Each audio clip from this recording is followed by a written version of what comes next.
Muy buenas tardes con todos.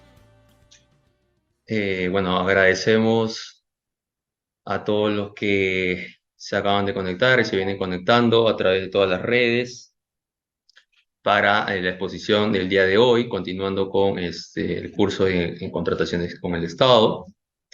Sí, bueno, en esta ocasión, eh, el expositor con quien tengo, bueno, el agrado de presentar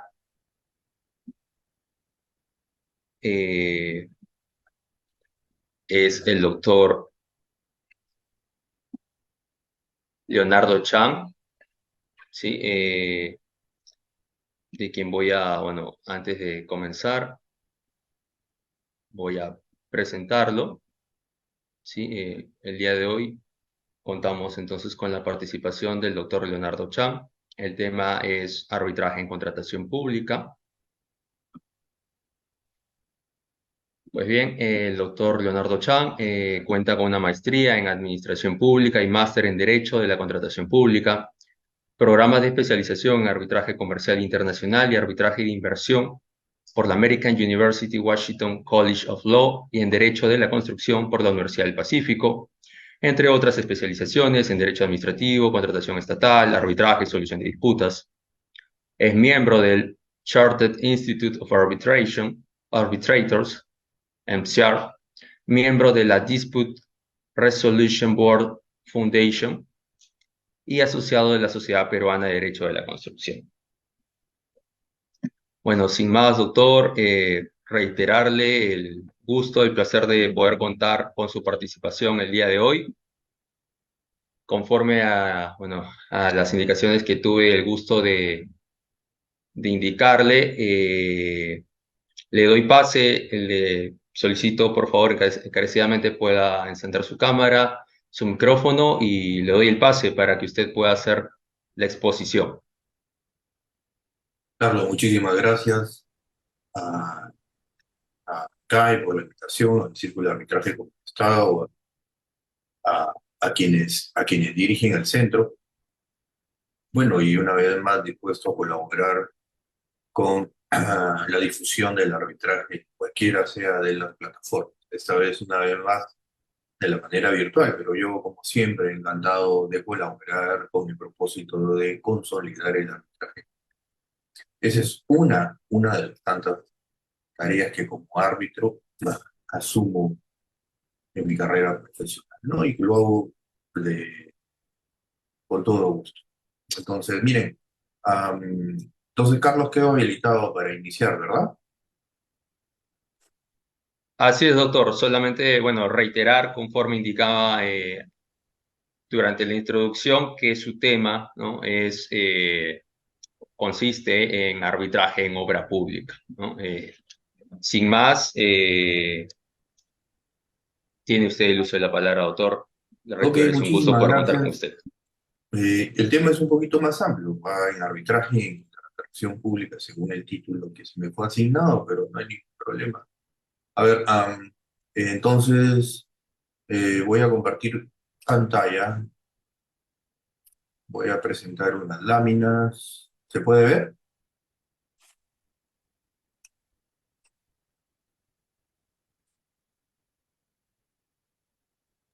Carlos, ¿se puede Sí, ver ahí? doctor. Sí, sí, ¿Sí? doctor. Sí, sí, sí se puede ver. Ya. Entonces, muy buenas tardes, chicos. Mire, no voy a tratar de que esta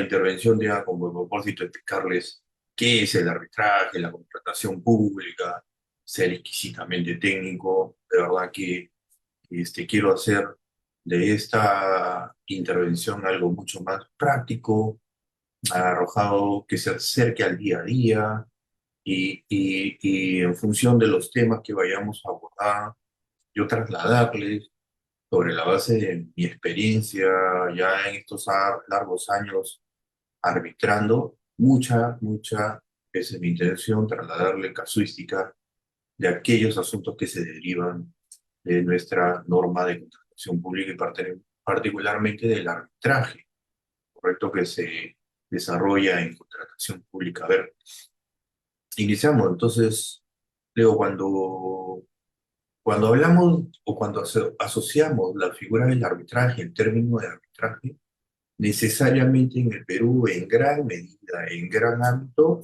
tenemos que hacer referencia a contratación, ¿correcto?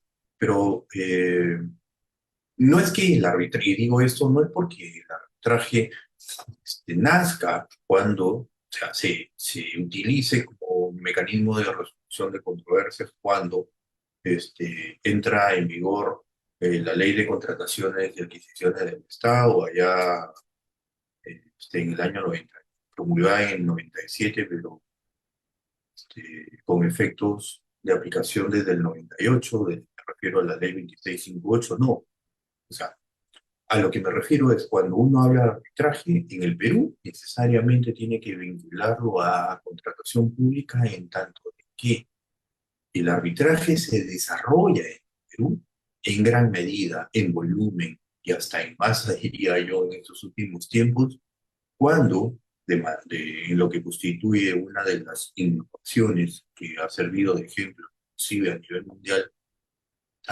en esta norma, en la 26850, la Ley de Contrataciones de Emisiones del Estado, que ya va por los 26 años y medio, 27 ya de aplicación, de la primera Ley de Contrataciones de Adquisiciones del Estado, allá por el año 98.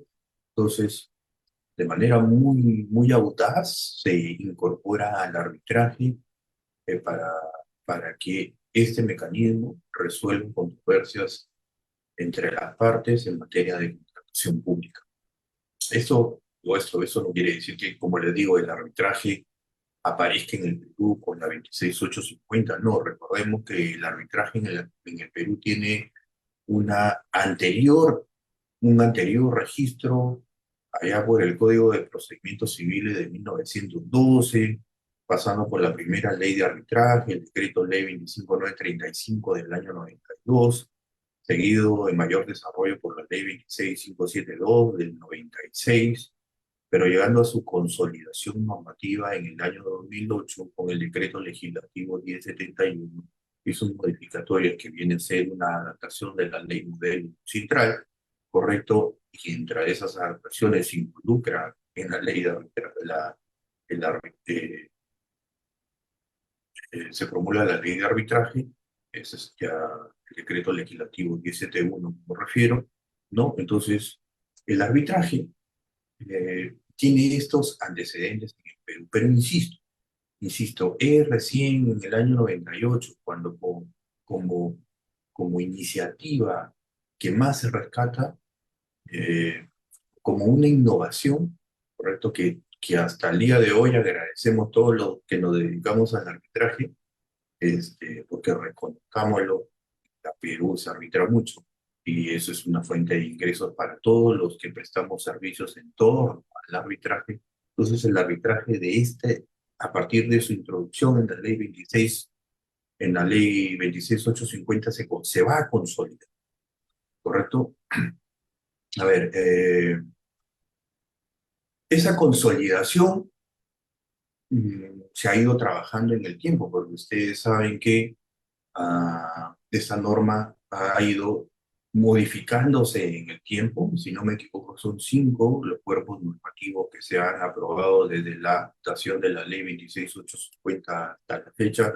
Eso sin contar las diversas modificatorias que han habido, correcto, no solamente a la ley 26850 ya derogada o la siguiente derogada, sino hasta la final, sino también en temas de arbitraje que han sido modificatorias sobre arbitraje que han sido incorporados en la ley de arbitraje, en el decreto legislativo 1071. Ustedes recuerdan el famoso decreto de urgencia 20-2020, ¿correcto?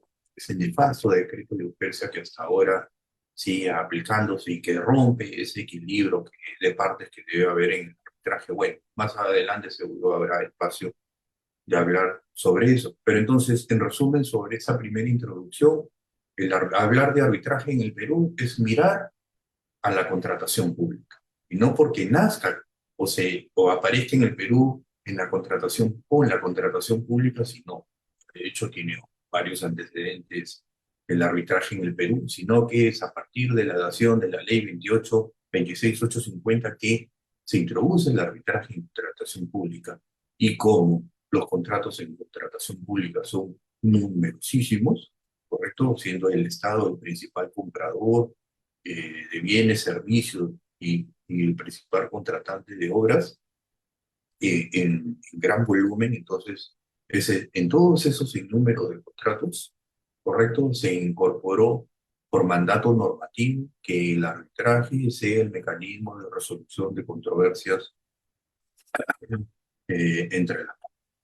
Entonces, como les he señalado, hay necesariamente remitirnos a un marco, hay que remitirnos a un marco normativo, ¿correcto? Que vincula a la contratación pública. Yo voy a hacer un repaso muy breve que he tomado de otras presentaciones, muy breve para situarlos en el tiempo, ¿correcto?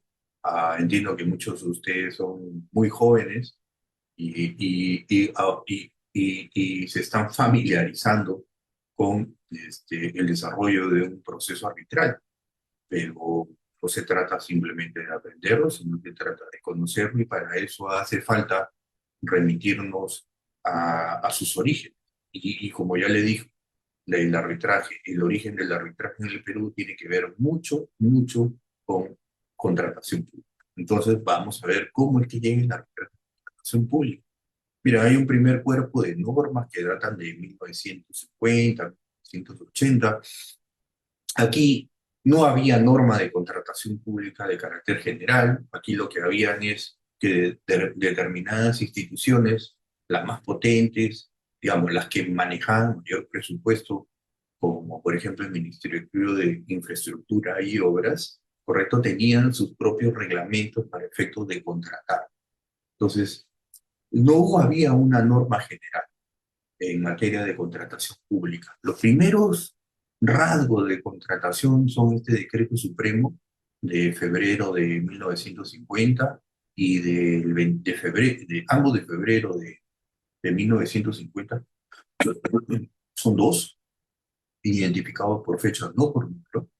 Entonces, estos decretos supremos lo que regulan es el inicio de la contratación pública, y específicamente fueron emitidos por el Ministerio de Infraestructura y Obras para, por ejemplo, construir el Estadio Nacional en la época de Madrid, los grandes complejos vecinales, las grandes infraestructuras hospitalarias, fueron con estos decretos supremos. Pero no había mecanismo de resolución de controversias como el arbitraje incorporado en estos dispositivos. Así que, ¿a dónde se refería? A la competencia. Entonces, hay un segundo bloque que parte con la vigencia de la Constitución del 79. La que busca la Constitución del 79 es que el Estado regular, eh, uniformizar criterios y procedimientos con el propósito de buscar la eficiencia y el manejo transparente de los recursos públicos. Entonces ahí aparece, en el marco de la Constitución política, lo que ustedes alguna vez seguro hayan escuchado como el RUP, que es el Reglamento Único de Licitaciones y Contratos de Obras Públicas.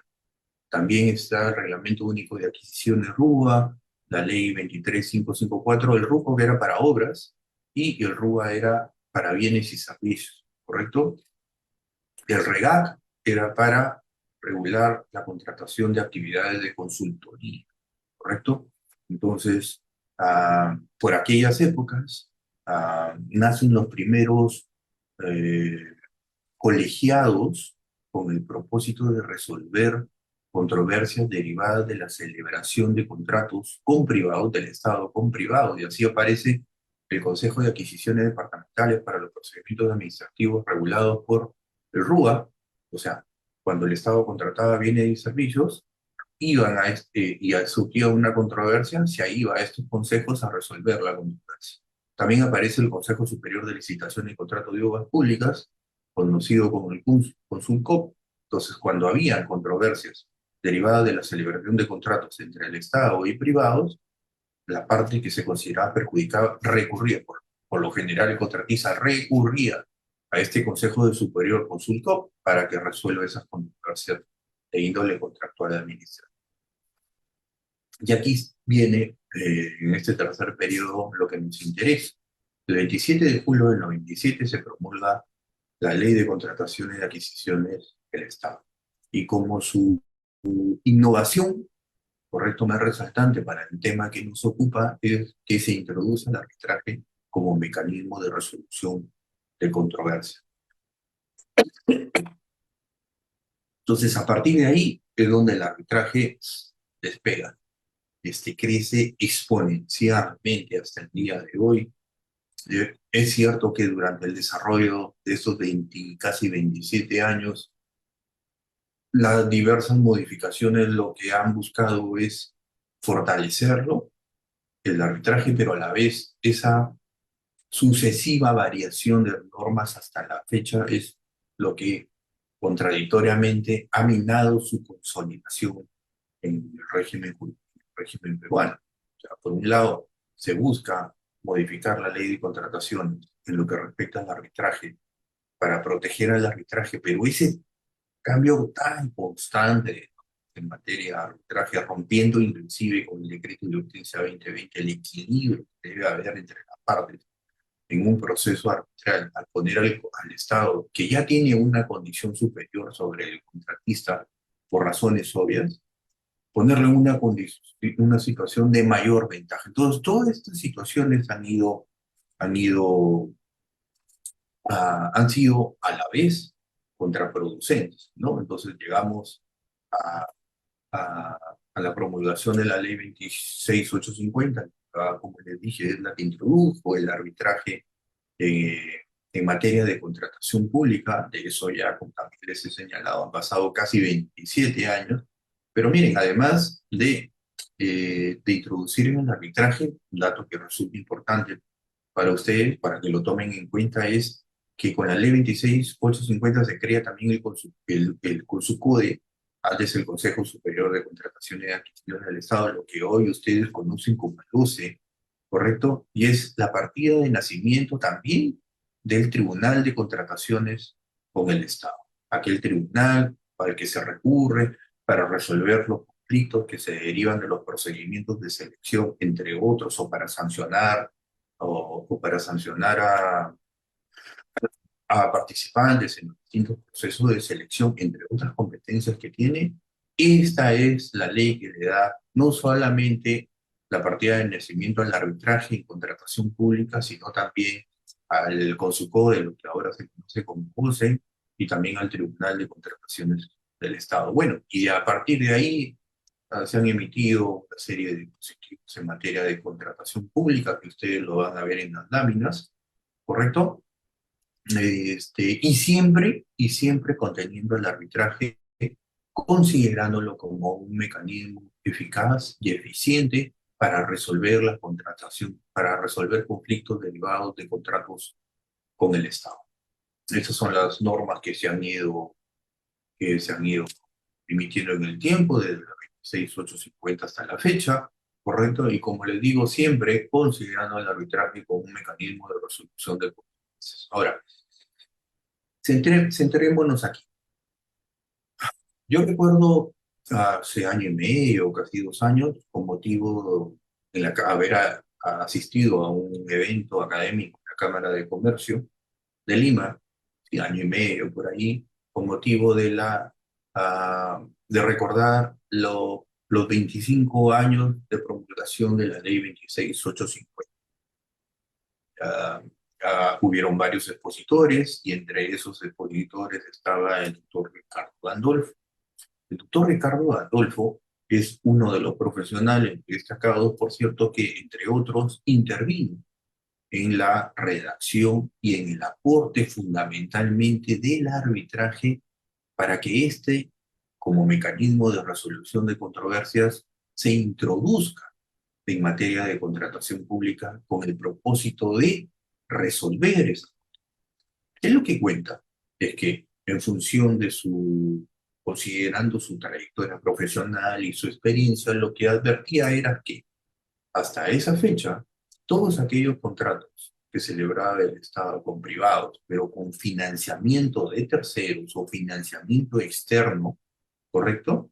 Entonces, todos esos contratos incluían necesariamente para que ese financiamiento de recursos llegue al Estado y el Estado lo administre, celebre contratos y ejecute y disponga de ese dinero, ese financiamiento era condicionado a que necesariamente en los contratos de financiamiento o financiamiento extranjero, Banco Mundial, Banco Interamericano, entre otros, el Fondo Monetario, todos esos contratos que eran patrocinados por estos organismos internacionales económicos, incluyan una cláusula de resolución de controversias en la que se considere al arbitraje como el mecanismo obligatorio de resolución de controversias. Elemental, el mecanismo de resolución de controversias mundialmente aceptado como eficiente y eficaz para resolver las controversias es el arbitraje.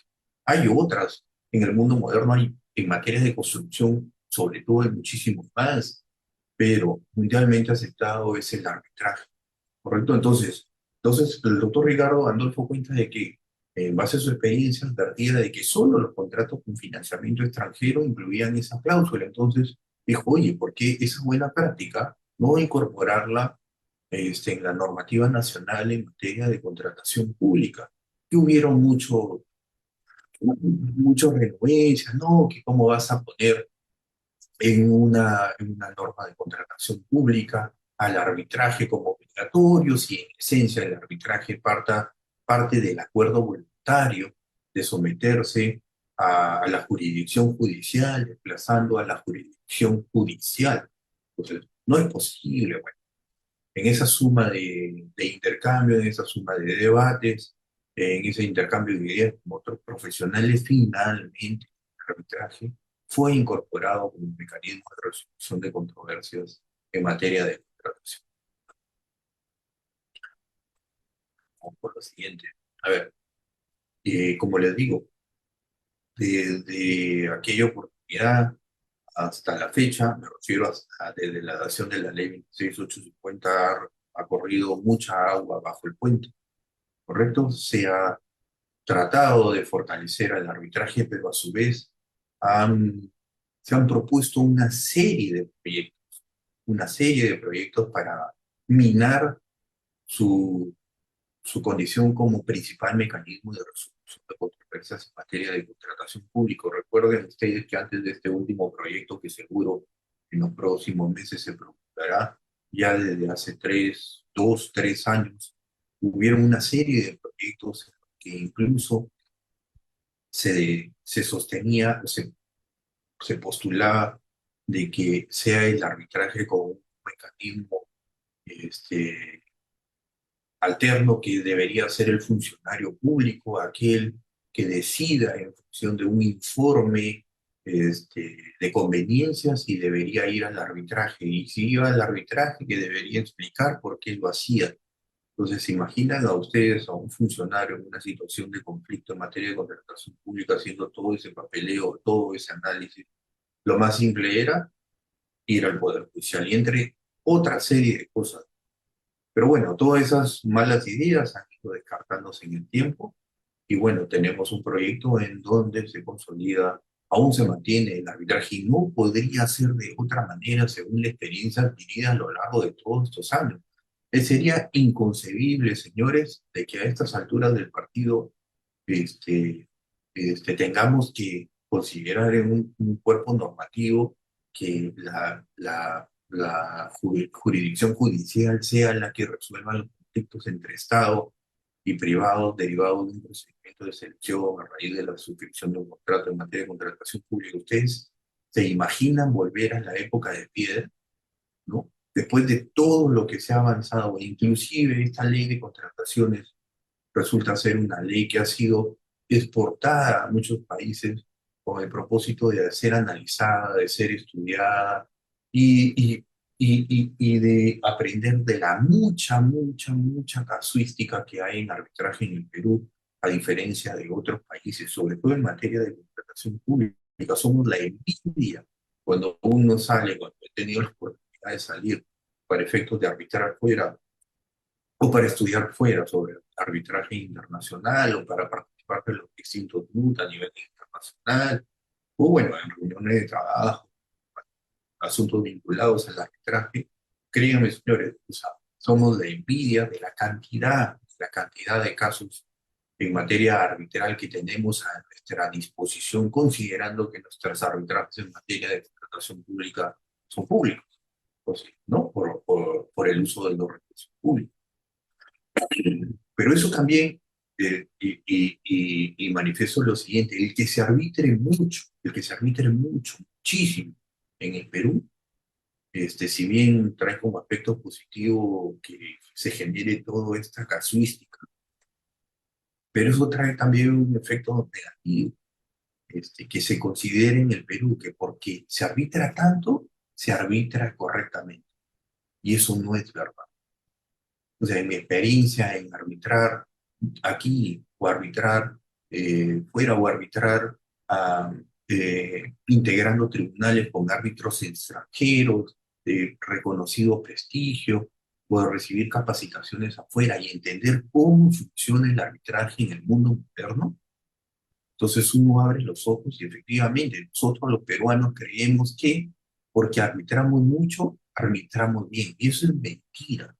No, yo no estoy discutiendo de que hay una correcta práctica arbitral de cierto sector de árbitros, de ciertas instituciones arbitrales que están muy cercanas al arbitraje internacional, que tienen muy cercano a profesionales árbitros con experiencia internacional y que estos tratan de moldear el procedimiento arbitral de cómo realmente se debe llevar.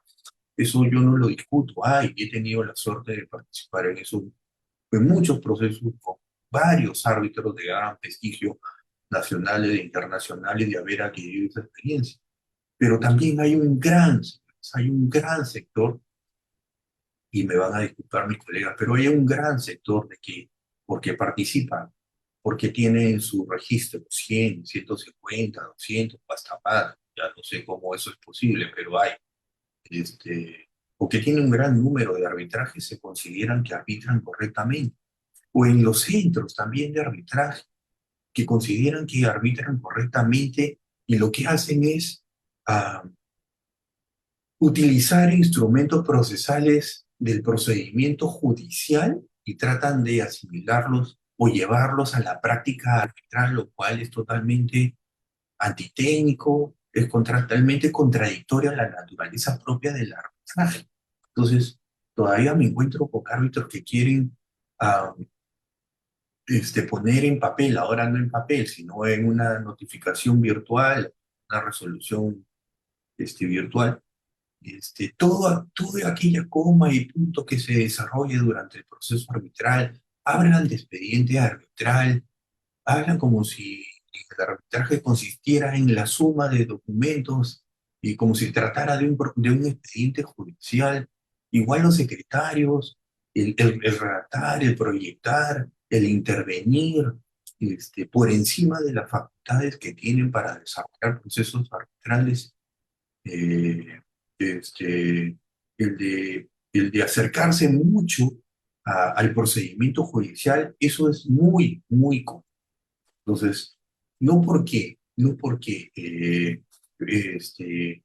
procesalmente todo lo consignes en una resolución, estás siendo el mejor árbitro o estás haciendo el papel de mejor secretario. O sea, ha habido casos en los que me he involucrado y le choca a las partes o le choca a mis coárbitros o al secretario de que el presidente o el árbitro único ejecute disposiciones arbitrales con el solo traslado de un correo electrónico.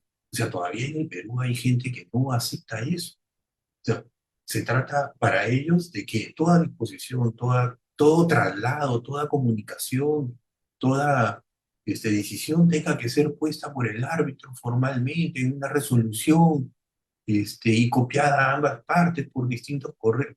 La verdad que esa es una manera que todavía no podemos erradicar del país. Entonces, creo que me he extendido en ese tema, pero vale la pena. No porque en el Perú se arbitra en materia de contratación pública mucho, mucho y que tengamos mucha casuística, ¿correcto? Se arbitra. Y esto lo saben fuera, ¿correcto? Y es momento que en su chip también, señores, que tienen la posibilidad de designar árbitros o involucrarse como árbitros, rompan ese muro que limita a, ficticiamente nuestra frontera, es el mundo de que debemos solo arbitrar entre peruanos. Vivan la experiencia, y se lo digo de la mejor manera porque lo he vivido yo, vivan la experiencia de involucrarse con árbitros de reconocido prestigio a nivel internacional, arbitren con ellos, aprendan de sus buenas prácticas, que va a mejorar no solamente su condición, ya sea o designen árbitros de ese tipo, o nacionales que tengan ese tipo de buenas prácticas internacionales para aquellos que designan a los árbitros, o para las defensas legales, o para los centros, o inclusive para los propios árbitros que en algunas oportunidades tienen presidente. Entonces, volviendo a nuestro tema, entonces todos estos años de recuento normativo nos sirven dejan lecciones aprendidas y lecciones en procesos de arbitraje. Yo voy a hacer mención a algunas, ¿correcto? A ver, cuando quieras aplicar una solución, en este caso fue el arbitraje, corrupción, burocracia, falta de mecanismo de resolución de controversias, y cuando los profesionales adecuados se sumaron y decidieron de que el arbitraje era el mecanismo idóneo, eficiente para resolver controversias en contratación pública, batallaron para que este mecanismo sea insertado en la contratación pública y así se logró. Entonces, no tengan miedo, si hay una solución que objetivamente se puede aplicar, se aplica. Y así fue con el arbitraje. Como en el transcurso del tiempo se ha probado también que otro mecanismo adoptado de la industria de la construcción extranjera, que tuvo origen en Estados Unidos, bueno, ese es otro tema, los distintos. Otro mecanismo de la conciliación, además del arbitraje, son los dispute board, conocidos en el Perú y adecuados en el Perú como la Junta de Resolución de Disputas. Entonces, ese es un mecanismo de resolución de controversia válido, eficiente, eficaz para determinados procesos, sobre todo de construcción de obras que son prearbitrales, conciliación y junta de resolución de disputas. Sí, se tomó la decisión en su oportunidad de involucrar al arbitraje como mecanismo de resolución válido para adelante, sin miedo. Lo que hay es que fortalecer esa institución, no mellarla, no restándole confianza, no modificando en muy corto tiempo o por razones de pérdida de confianza en los funcionarios o en los agentes que intervienen en el proceso arbitral, mellando el arbitraje, introduciendo normas como el decreto de urgencia 2020. Eso no. Por lo contrario, hay que fortalecer el arbitraje. Y si se trata de tomar decisiones asertivas con el afán de fortalecer la norma de contratación pública, como por ejemplo, ya lo he dicho, incluyendo el arbitraje y luego la Junta de Resolución de Disputas, hágase. Esos mecanismos son internacionalmente reconocidos y van a contribuir en la mejora del sistema de contratación pública, y se demuestra en los hechos, ha venido. Ahora, otra lección aprendida de todo este histórico normativo, correcto, en contratación pública relacionado con el arbitraje es que debes considerar en este tipo de decisiones, correcto, sobre todo y poniendo los ojos sobre lo que es la nueva normativa de contratación pública, en la que se inserta también, felizmente, el arbitraje como mecanismo de resolución, son a profesionales capaces. O sea, consulta, pues, ¿no? O sea, a que el legislador o quien haga sus veces en el Ejecutivo por decreto de ley, si es que se da el caso, consulte, o sea, elemental es que te reúnas con gente que sepa de arbitraje para adoptar medidas de arbitraje en materia de contratación pública. Es elemental, por favor. Hay mucho funcionario muy capaz, muy técnico, ¿correcto?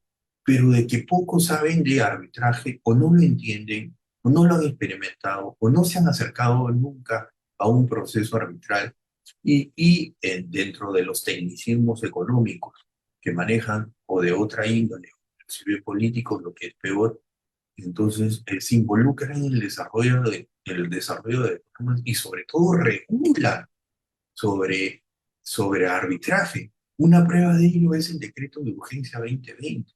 O sea, porque el sistema pierde confianza en sus funcionarios, porque el sistema pierde confianza en las partes, porque las considera, en la parte privada, porque la considera corrupta, o en los centros, porque los considera en algunos corruptos. El sistema lo que hace es, bueno, señores, hay que proteger al Estado, como se ha perdido la confianza, inclusive la confianza sobre el arbitraje, sobre los árbitros, porque casos como Odebrecht o como OAS, se ha advertido de que hay arbitraje en el mundo de la contratación pública y en los mecanismos de resolución, como se pierde la confianza, yo, Estado, para proteger al Estado, saco decretos de urgencia como el 2020.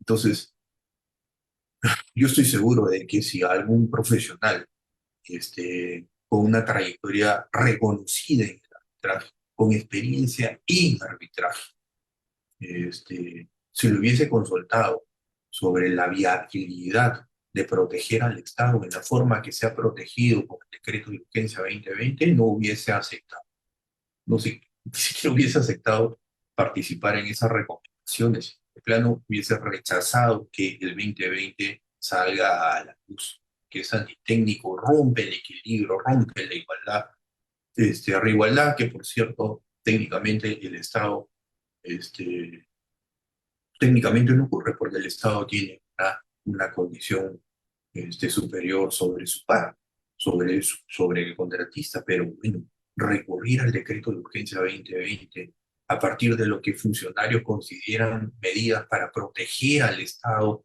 por un arbitraje que ha sido, que se encuentra invadido también por la corrupción, o eso no es correcto. Reúnete de los profesionales correctos. Otro tema es que en ese debate, cuando se discutía la aplicación del arbitraje, también se vio el tema de la confidencialidad y del arbitraje de derecho, y estos temas obviamente deben prevalecer en tanto que está el Estado discutiendo asuntos de contratación pública que tienen una inyección de. Entonces se decidió que el arbitraje sea de derecho, a diferencia de lo que ocurre, por ejemplo, en los arbitrajes en los que pueden derivarse de las APPs, en aquellas modalidades de contratación, de surgir una controversia técnica, por ejemplo, el arbitraje puede ser de conciencia. Yo he intervenido alguna vez en un arbitraje de conciencia para ver controversias técnicas sobre un proceso constructivo de una pista de aterrizaje en un aeropuerto importante del país, pero siempre que se trate de un contrato APP. Otro tema con el propósito de fortalecer el arbitraje es que se eviten percepciones erróneas. Y eso tiene que ver con que, ah, por ejemplo, y ya ha venido ocurriendo que el rol arbitral de el OCE se ha disminuido, a mi parecer, correctamente, en mi opinión, correctamente, al mínimo. Y eso está bien, porque en su oportunidad, y a eso viene el título, cuando nace con su código el juego del OCE, se creyó de que este organismo nacía con el propósito de acaparar todos los procesos arbitrales en los que participaba el Estado en materia de contratación. Y eso no fue así. Para eso no nació el OCE, que fue un brazo, un asunto, un órgano administrativo el que regulaba el asunto de arbitraje, sí, pero entonces, para evitar ese tipo de situaciones, lo mejor es transparentar todo, ¿no? Ahora, en el propósito también de consolidar el arbitraje, es necesario que se hagan alianzas con los gremios e instituciones, por ejemplo, con el CAE, la Cámara de Comercio de Lima, el Centro de Análisis y Resolución de Controversia en la Pontificia Universidad Católica del país, entre otros. ¿correcto? Y aquí me voy a detener y hacer un paréntesis. A ver, un gran problema que se advierte, inclusive hay notas periodísticas, publicaciones, este, notas en blog, artículos, es el gran problema que estamos teniendo con algunos, y ya no algunos, sino con varios centros de arbitraje que están perjudicando al árbitro. En los últimos años, lo que he podido advertir siempre en mi papel como árbitro es que hay centros de arbitraje que, sin estar considerados como posibles designables en la cláusula compulsoria, ah, aceptan solicitudes de arbitraje ah, y dan trámite a esas solicitudes de arbitraje, como les digo, sin ni siquiera haber sido conso- eh, este, registrados este, este, como posibles designados como centros de arbitraje del proceso arbitral. No, hay centros de arbitrajes que se abren todos los días, ¿correcto? Y eso lo está permitiendo la norma. Entonces es momento para proteger el arbitraje, el legislador, pues, de una vez se pongan acciones administrativas que permitan fiscalizar a esos centros de arbitraje. No puede ser posible que, si la cláusula arbitral dice centro de arbitraje 1, centro de arbitraje 2, entonces la parte que tiene determinados intereses vaya a un centro de arbitraje 3 y ese centro de arbitraje, cobrando determinada suma de dinero, le admita una medida cautelar dictada por un árbitro de emergencia y luego en ese mismo centro se desarrolla un proceso arbitral para efecto de que no se caiga la medida cautelar del árbitro de emergencia y finalmente, en algunos casos, se logren laudos que, cuando se ejerza el control judicial, correcto, en materia de laudos, en materia de contratación pública, y estos laudos sean declarados, entonces, ese es un tema que actualmente, ese es un tema que actualmente nos está preocupando muchísimo. Centros de arbitraje, y voy a mencionarlo aquí, de propia experiencia, donde el centro de arbitraje, el secretario es acusado por una de las partes de filtrar la información derivada del debate que han tenido los árbitros.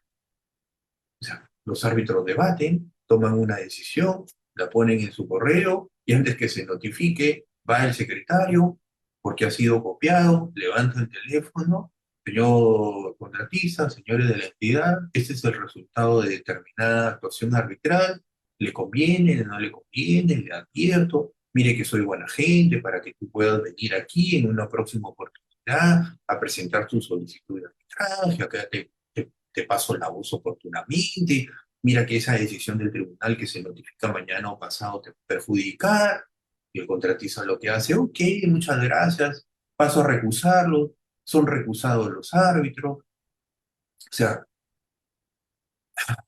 si realmente algún funcionario público tiene o busca argumentos para considerar que el arbitraje debe ser mellado, minado, no debe intervenir en la contratación pública, pues ese es un ejemplo, ¿no? Y lo digo con total honestidad, ese es un ejemplo. Pero a la par hay muchísimos otros ejemplos y de carácter técnico sobre la confianza que recae y que es bien adoptada y asumida por quienes intervenimos en el arbitraje, que justifican que el arbitraje se mantenga en materia de contratación pública para resolver las controversias entre Estado y particulares. Y ustedes habrán escuchado que muchas veces he usado el término la confianza. El arbitraje es confianza, prácticamente es sinónimo de confianza, la confianza que tienen las partes cuando designan a su árbitro, que confían en él por razones profesionales. Es la confianza que tienen las partes al suscribir el convenio arbitral cuando designa a determinado centro arbitral para que administre el proceso arbitral en caso se genere una controversia. La confianza se da desde los árbitros hacia las partes cuando hacen correctamente su trabajo, cuando revelan oportunamente, cuando revelan lo que resulta ser revelable, cuando leen su expediente, cuando resuelven correctamente, cuando actúan con imparcialidad, con transparencia, con independencia. Todas esas cuestiones generan en el sistema confianza. Pero si se rompe la confianza de alguno de los agentes que intervenimos en la prestación de servicios arbitrales, llámese árbitros, llámese el secretario que llama a la parte a avisarle lo que ha resuelto el árbitro, o del árbitro que le anticipa a la parte que le designó, que lo designó, cuál va a ser el resultado, o cuál es lo conveniente para su caso, o actúa como árbitro abogado, o ya simplemente como abogado. Entonces, eso es perjudicial para el arbitraje y es algo con lo que realmente debemos combatir, ¿correcto? Entonces, hay otra idea que la he anotado aquí y que nace de este histórico normativo. Y hay algunos conocedores del tema, y no son pocos. Entre esos está el doctor Ricardo Salazar, el presidente del Consulado, luego OCE, que sostienen que dada la complejidad y la naturaleza que tiene el arbitraje en Perú en materia de contratación pública, ya es hora que se cree una normativa especial de arbitraje independientemente de la norma de contratación pública, pero para regular norma de contratación pública. Es decir, Ricardo Salazar señala de que uy, hemos llegado a un punto donde esto se ha desarrollado en el arbitraje que debemos encontrar una fórmula para el arbitraje para ser aplicado en estricto en materia de contratación.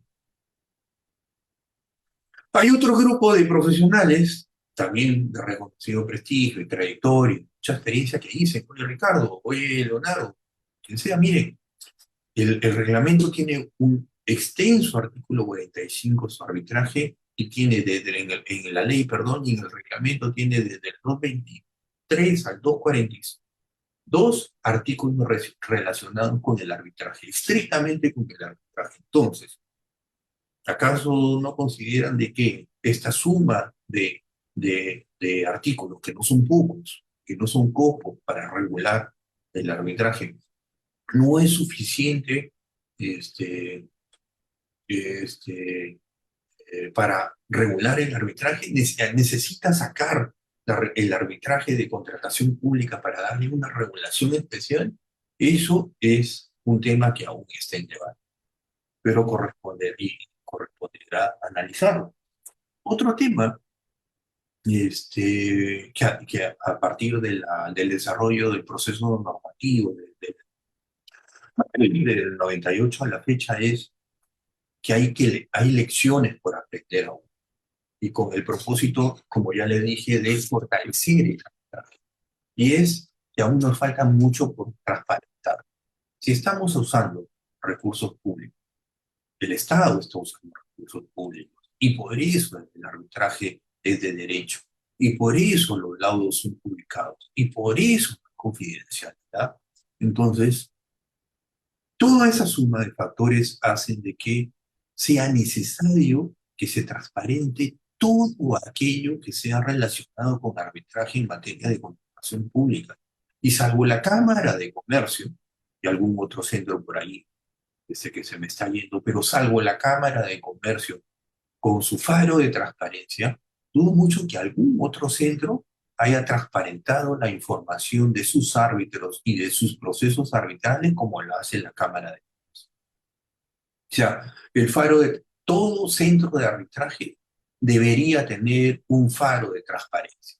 Todo centro de arbitraje debería tener, ¿correcto? Un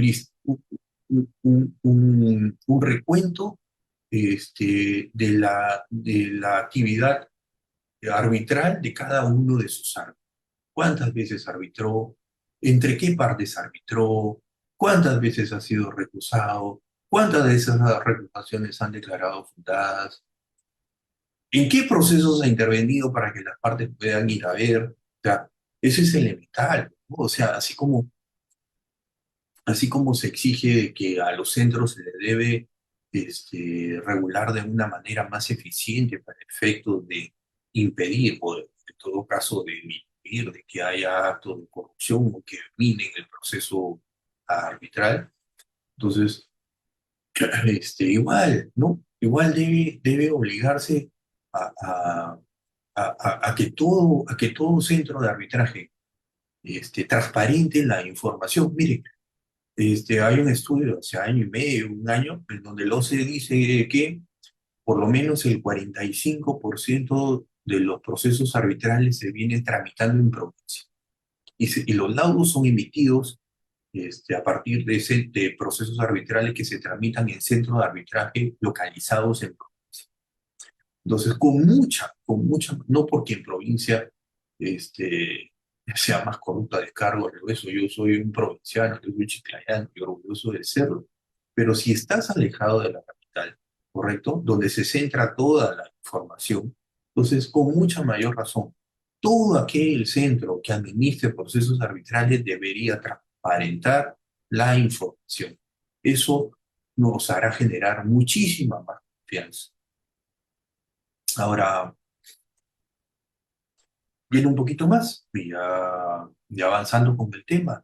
A ver, toda esa regulación en materia de arbitraje, en materia de contratación pública, como ustedes ya saben, ha desencadenado en que, o sea, en el transcurso histórico de aplicación de la norma, se establezcan los plazos de caducidad. En la ley 26850 no había plazos de caducidad. Estos aparecen luego y aparecen, ni siquiera, o sea, no aparecían. Y luego, cuando aparecieron, no se determinó el plazo de caducidad. Luego aparecieron en el reglamento y no eran aplicables porque ustedes saben, de acuerdo al Código Civil, la caducidad solo se establece por ley. Luego ya en este proceso histórico de error y acierto, fueron los plazos de caducidad en materia arbitral, fueron introduciéndose en materia de contratación pública. Tenemos, al inicio comenzaron siendo 5 días, luego fueron 10 días, 15 días, y actualmente tenemos un plazo uniforme de 30 días. Uniforme correctamente, porque hubiese sido un dolor de cabeza que tengas plazos distintos como antes ocurría, 10, 15, para determinado objeto contractual. Felizmente, el buen criterio, el plazo, el plazo de caducidad es de 30 días. Plazo de caducidad que recae, por ejemplo, en situaciones como las controversias derivadas de las ampliaciones de plazo, controversias derivadas de la liquidación, controversias derivadas de la no ejecución, de la no otorgamiento de la conformidad, entre otros. Este proceso de aprendizaje con la dación en este histórico normativo también ha desencadenado en que se tenga claro ahora qué procesos arbitrales son institucionales y qué procesos arbitrales son ad hoc.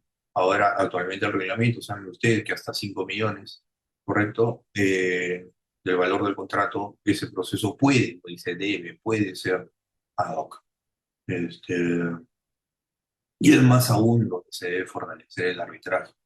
Hay también un tema en ese desarrollo histórico con el Registro Nacional de Árbitros. Yo formo parte de ese registro. No digo de que sea el mundo ideal ese registro, correcto, pero están quien la norma ha calificado y según los parámetros de calificación hemos aprobado. Eso es culpa de los que estamos y somos árbitros honestos, serios y que nos dedicamos al arbitraje y que vivimos de esto. Este, no es culpa de nosotros de que ese examen haya sido aprobado también por otros que circunstancialmente se encuentran en el arbitraje y se aprendieron de forma correcta la norma, pero dieron el examen y aprobaron. Entonces, particularmente yo estoy de acuerdo con que exista el Registro Nacional de Árbitros, pero también estoy de acuerdo en que debería haber otros mecanismos para que árbitros de muchísima experiencia y renombre que no han participado en el proceso de calificación estén también en ese listado, ¿correcto? porque se trata de fortalecer ese Estado, no se trata de cerrarlo a quienes simplemente dieron el examen. Entiendo de que hay un procedimiento y ese es el procedimiento establecido y quien quiera seguir ese procedimiento paga su tasa, da su examen y se le califica, ¿correcto? Pero en el propósito de consolidar el arbitraje con un registro nacional de árbitros fuerte, sólido, respaldado por árbitros de reconocido prestigio que estén en esta nómina, debería evaluarse otra forma de involucrar a árbitros de muchísima mayor trayectoria que iniciaron inclusive el arbitraje.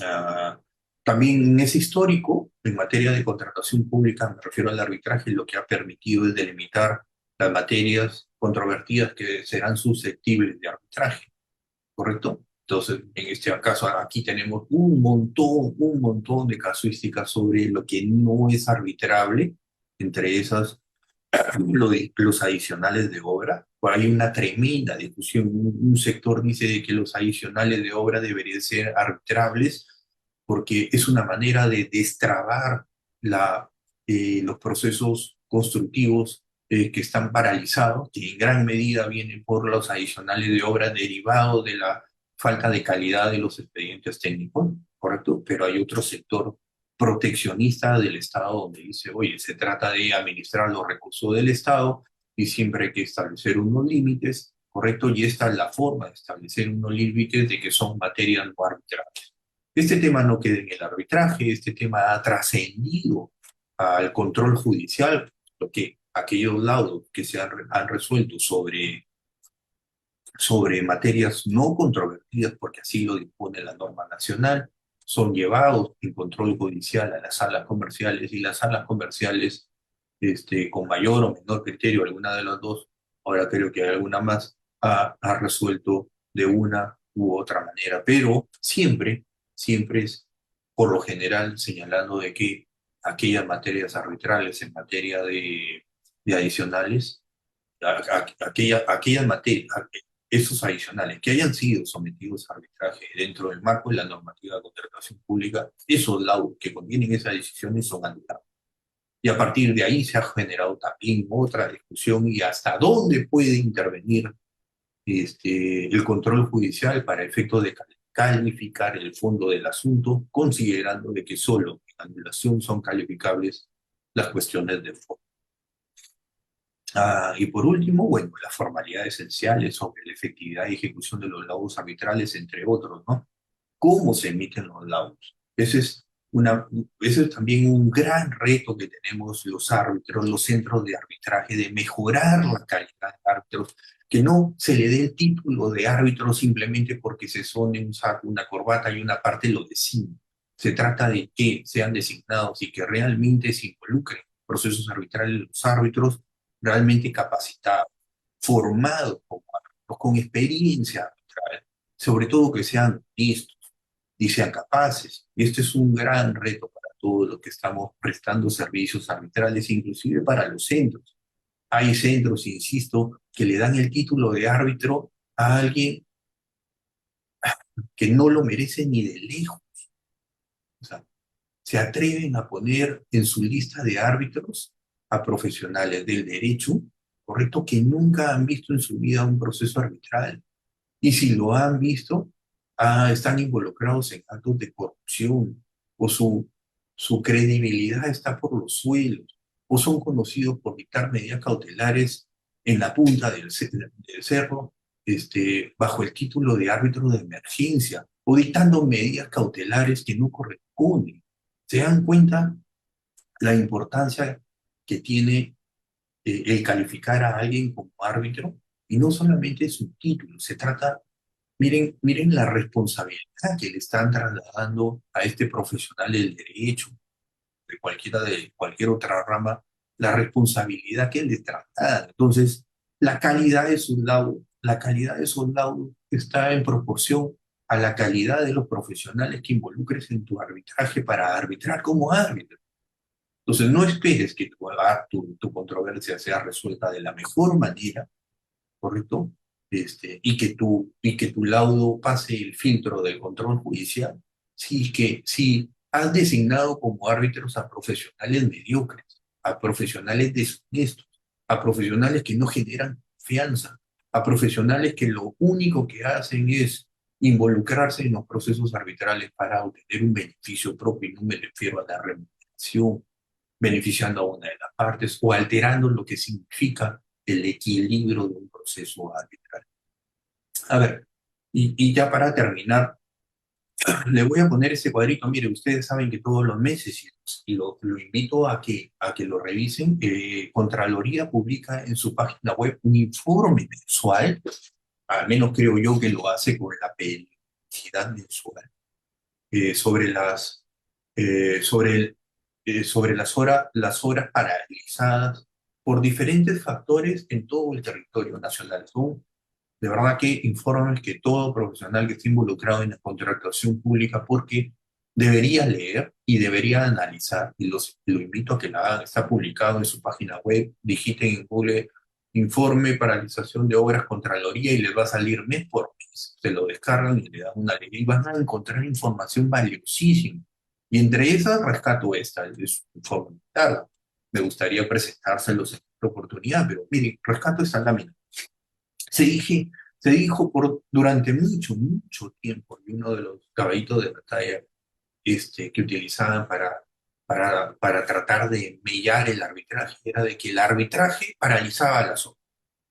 ¿Lo escucharon? Eso me he escuchado, ¿no? Los arbitrajes a través de los árbitros, días medidas cautelares, los árbitros todo lo ven controversia, con adversariales, es un mecanismo adversarial, ahí no hay posibilidad de ningún arreglo legal, ahí lo único que hay es poner a las partes para que se alejen más en sus posiciones y al final lo único que salen ganando. ¿Sabe? El arbitraje no sirve. Y si sirve, poco. Pero eso es mentira. Miren, los números hablan. Esta tabla, la número 9 sobre obras paralizadas según causal de paralización, es decir, lo que ha hecho Contraloría es un estudio de que cuáles son las causales este, eh, que paralizan las obras contratadas por entidades públicas, ¿correcto? Y miren, está el incumplimiento del contrato, tiene un 38,4%. O sea, el incumplimiento de una u otra parte de condiciones contractuales, de obligaciones de hacer o de no hacer. Ese es en gran porcentaje la causal que justifica la paralización de las obras. Que esté bien o mal paralizado es otra cosa. Pero ahí está. La falta de recursos financieros, lo que no debería ocurrir, porque de acuerdo a la norma, todo proceso de selección nace con su propio pan bajo el brazo. Todo tiene su propio presupuesto asegurado. Pero miren, aún los defectos del procedimiento en materia de contratación pública generan que el 21,3% de las obras paralizadas tenga como causal la falta de recursos financieros. O sea, no hubo la plata suficiente para pagarle, no se previó, no se presupuestó, se acabó, nunca hubo. Y las discrepancias, en tercer lugar, miren ustedes, estas discrepancias, controversias y arbitraje. Y son un total de un universo de 2.171 obras, solo 88 paralizadas por esta razón. Solo 88, ¿correcto? Y aquí está discrepancias y controversias, puede también ser por junta de resolución, lo cual es menos considerando cuál es la función de la junta, ¿correcto? Pero puede ser de que, por ejemplo, a una junta y está pasando, no se le paguen los honorarios, y se le paguen los honorarios, y la junta cesa en sus funciones, y como no hay junta, una de las partes decide paralizar hasta que haya junta. Eso es posible también. No se especifica qué número es esas 88, pero atribuyámoslas todas al arbitraje. Son 88 de 2.171 que significan obras paralizadas, que significa el 4%. O sea, puede ser el arbitraje en gran proporción la razón que justifica la paralización o que motiva la paralización de obras, y sabiendo de que según este cuadro proporcionado por la propia Contraloría, solo el 4% de aquellas obras son paralizadas en función de asuntos vinculados con el arbitraje u otro mecanismo de resolución de controversias. No.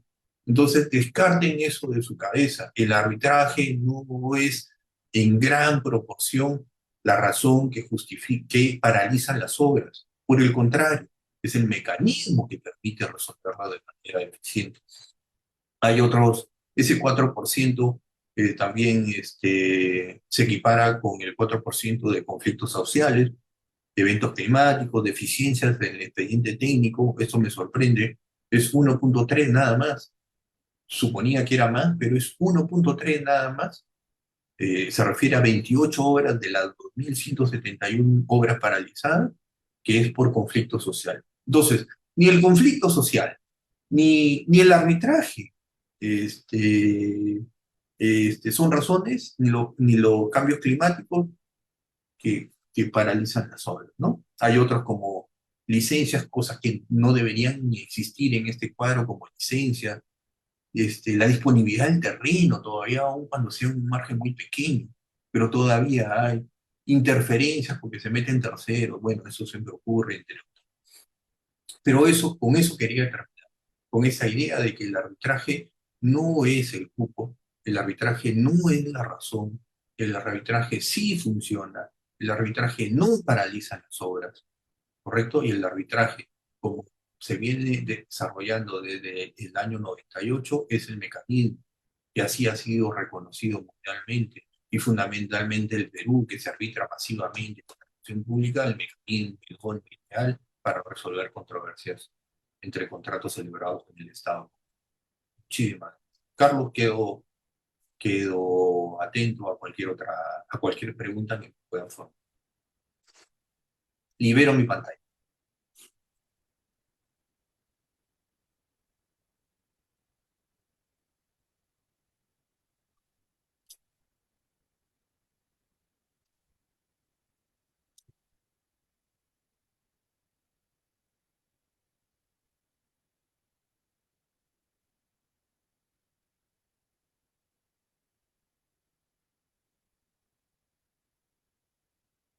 Creo que me he tomado una hora. Estoy bien, ¿no?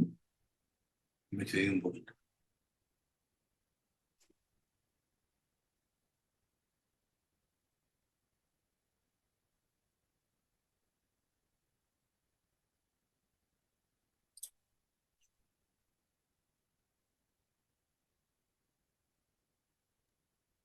Doctor, no hay ningún inconveniente. Se ha tomado el tiempo que se tenía previsto. Más bien, le reitero una vez más las gracias por acompañarnos en esta oportunidad. En realidad, su exposición ha sido grata, clara, muy de plena certeza. Así que en este sentido, bueno, al no visualizar preguntas, interrogantes en relación al tema que usted ha tenido por exposición el día de hoy, lo invitamos a que pueda cerrar su exposición con algunas reflexiones o conclusiones en relación al tema que ha sido objeto de su exposición el día de hoy. Muchísimas Les, gracias, pero para no extenderme mucho, la reflexión es que en función de la información que les he proporcionado, considerando que el arbitraje en contratación pública tiene ya casi 27 años, que todos aquellos que estamos involucrados en el arbitraje, sobre todo en tema de contratación pública, defendamos el arbitraje en cualquier tribuna, en cualquier plataforma. Y para eso debemos tener conocimiento de cómo es que se introdujo el arbitraje, cómo es que se ha desarrollado el arbitraje, cómo es que se ha querido trabajar, atacar el arbitraje, cómo es que se debe fortalecer el arbitraje, ¿correcto? Para tener la oportunidad de defender este mecanismo de resolución de controversias ante cualquier fuero y ante cualquier posición contraria. Entonces los invito a todos aquellos que están involucrados en el arbitraje que defiendan desde su posición. Muchísimas gracias. Gracias a usted por su tiempo en representación del Círculo de Arbitraje con el Estado. Le reiteramos el agradecimiento de tomarse un tiempo para acompañarnos y proporcionarnos de forma muy clara la exposición que ha sido objeto el día de hoy. bueno, resaltando, ¿no? Como usted venía indicando, por un lado, las diversas dificultades por las que ha venido atravesando en la práctica, en la praxis, el arbitraje en contrataciones con el Estado. Y esto, digamos, con la finalidad de, como usted venía indicando, con la finalidad de quienes, bueno, hemos tenido la posibilidad de tener experiencia en lo que es arbitraje, contratación del Estado, poder defenderlo, ¿no? Poder defender este mecanismo alternativo de resolución de conflictos para que pueda seguir siendo tan eficaz y tan eficiente como por lo menos todos los ciudadanos anhelamos, por el bienestar del país. Pues bien, doctor, sin más, le reiteramos el agradecimiento. Hasta una próxima oportunidad. Gracias. Pues bien, estimados participantes, habiendo concluido la sesión del día de hoy, los invitamos a que nos sigan acompañando todos los miércoles. El próximo miércoles continuamos con nuestras sesiones en arbitraje en contrataciones del Estado. Sí, para la próxima oportunidad vamos a contar con la presencia del profesor Julio Martín Wong Abad, quien desarrollará el tema Panorama actual de la anulación de laudos en el Perú, en razón a la vasta experiencia que el próximo ponente ha podido desarrollar en las salas comerciales, siendo pues un especialista en la materia de precisamente de recursos de anulaciones del laudo. Sin más, entonces, reiterarles a todos ustedes el agradecimiento y reiterarles la invitación a que nos sigan acompañando todos los miércoles con nuestras sesiones proporcionadas por el Círculo de Arbitraje con el Estado. Muy buenas noches a todos.